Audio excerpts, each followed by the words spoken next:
Bend the knees and come down. I would like to look at your arm movements here. So I'm going to pick on Andrea. Watch her. Andrea, just lift your arms up and maybe sit sideways. Lift your arms straight up. Now, if she's to take her hands behind her, the mistake would be if she drops the head of the humerus down and then takes the hands back. This is not correct. To take the hands back, lift the arms up much, much, much more, like you're trying to bring the hands in close contact with your ear. Then take the hands back. All right? Downward dog.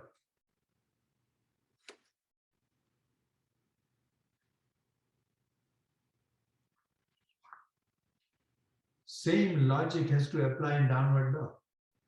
When you stretch the arms here fully, you lifted the head of the humerus as it were towards your head. Okay? Don't drop that height to go further down with your head. Keep that, keep that length closed. You understand? I hope. Yes, no? Everybody sit in Dandasana. Lift your arms up.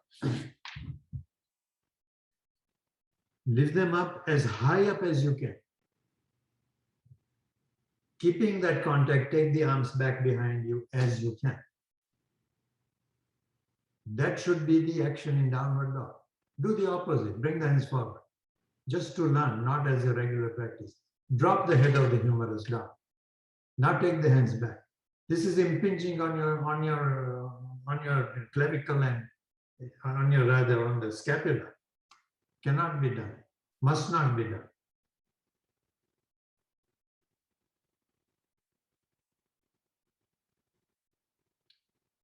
Same way in downward dog, Adho Mukha Svanasana, after you stretch yourself in basic posture, to take the head further down, you have to keep the length in that, you have to keep the shoulder lifted towards the top, towards the head. Adho Mukha Svanasana. May I ask a clarifying question? Yes. By lifting the shoulder up to the head, is that considered, it's a two-part. Is it head of the, is it as though you're moving the head of the humerus out of the socket, and yet also we want to keep a gripped, we don't want a loose armpit either. You don't want to make a loose, dislocating movement in the head of the humerus. But that grip is within the arm. It has nothing to do with the position of the shoulder. You can lift your arm up as high as you can and still grip here.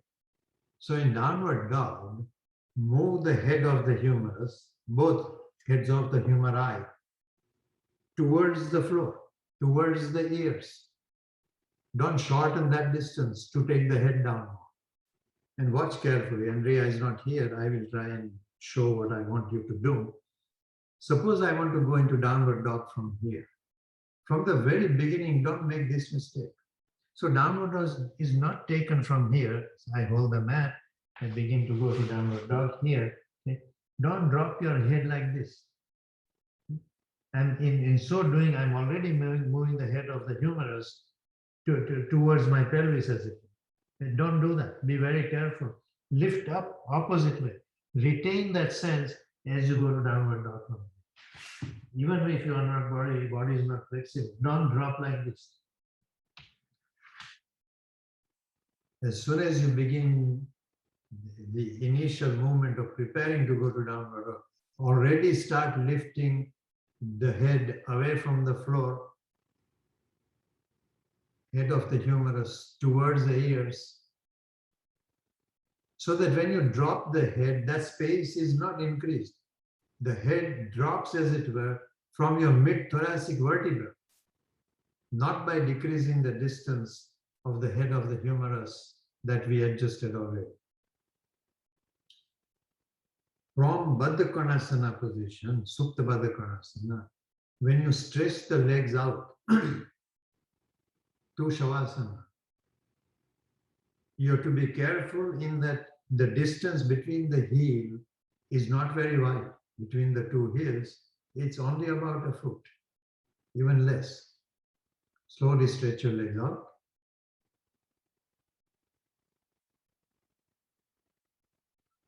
No. Go back to Baddha Konasana. To stretch the legs out, don't immediately bring the knees to each other. Let the knees come towards each other as you extend the heel forward.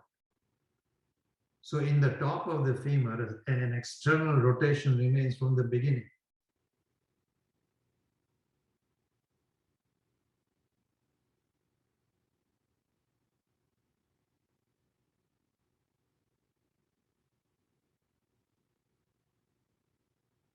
And as the legs fall away from each other, the reason for doing it from Baddha Konasana is to have a sense the hip bones are still circularly moving towards each other.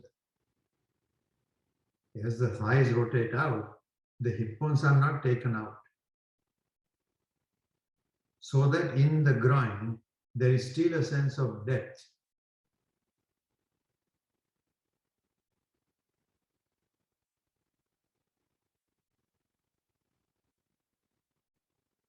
Then with the trunk and the legs in correct position, begin to watch that sense of the skin from the forehead moving towards the temples, from the temples into the floor. Remind yourself that this is not something you do anymore. You are a witness. Watch it happening.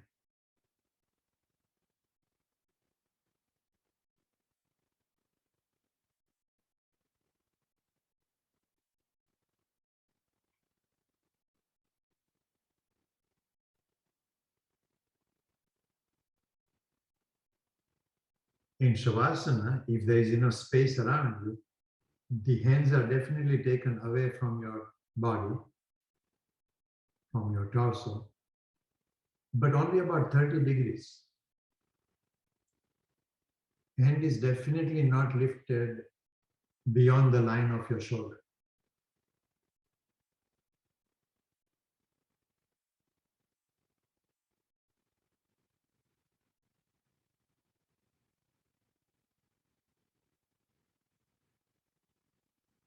Then again, be much more receptive to this. By that I mean, it's not something you do, but you, even today, I kind of surprise myself as to how much this release happens if I become completely a witness, just watching it happen. Extreme corners of the eyes fall away from each other to the degree that it still surprises me. I'm not doing it, it is happening. There is no conscious effort of doing it.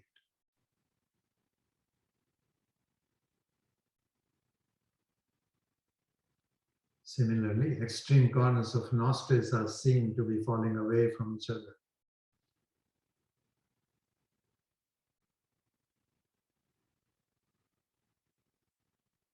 Extreme corners of the mouth are seen to be falling away from each other.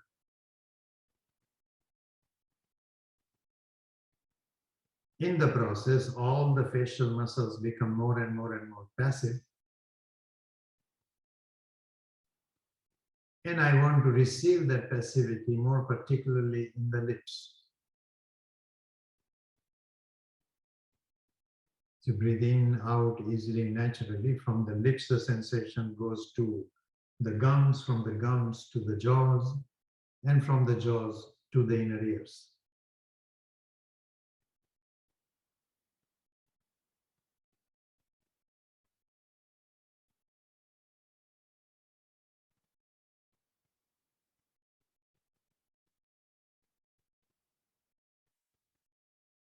Any passivity or relaxation that I sense or experience in my legs and arms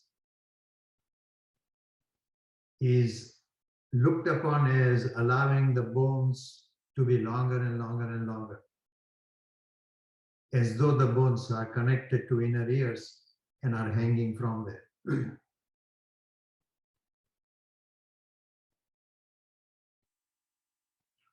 Then all the pelvic and abdominal organs as though suspended from the inner ears.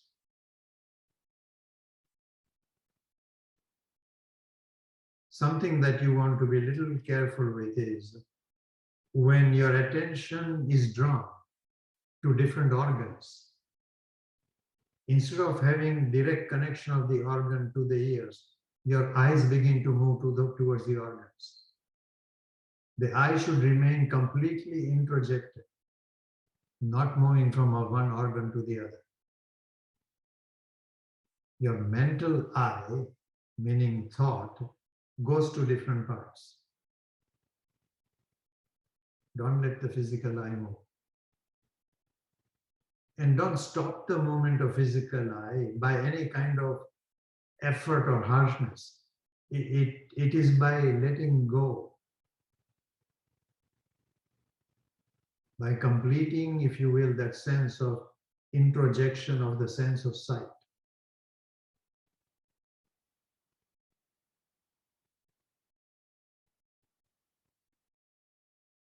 And then watch. Unfortunately, watch is a very difficult word in English language because the eyes begin to see. Watch with your brain, with your thought, with your sense of touch, that you find each breath increasing the sense of depth in the inner ears, which does not decrease on exhalation.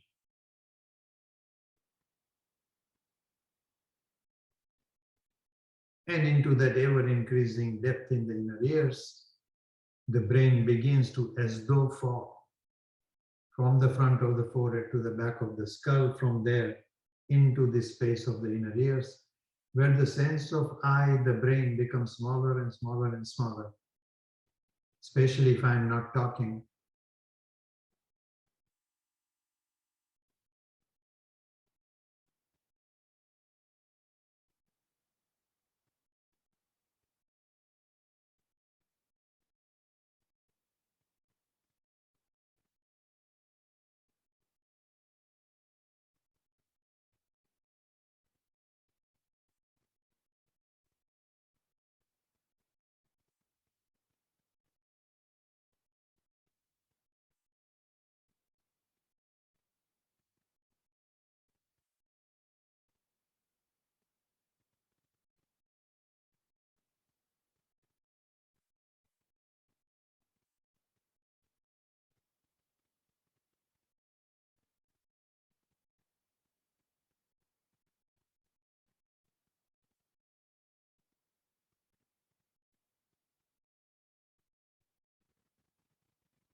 Om Shanti Shanti Shanti.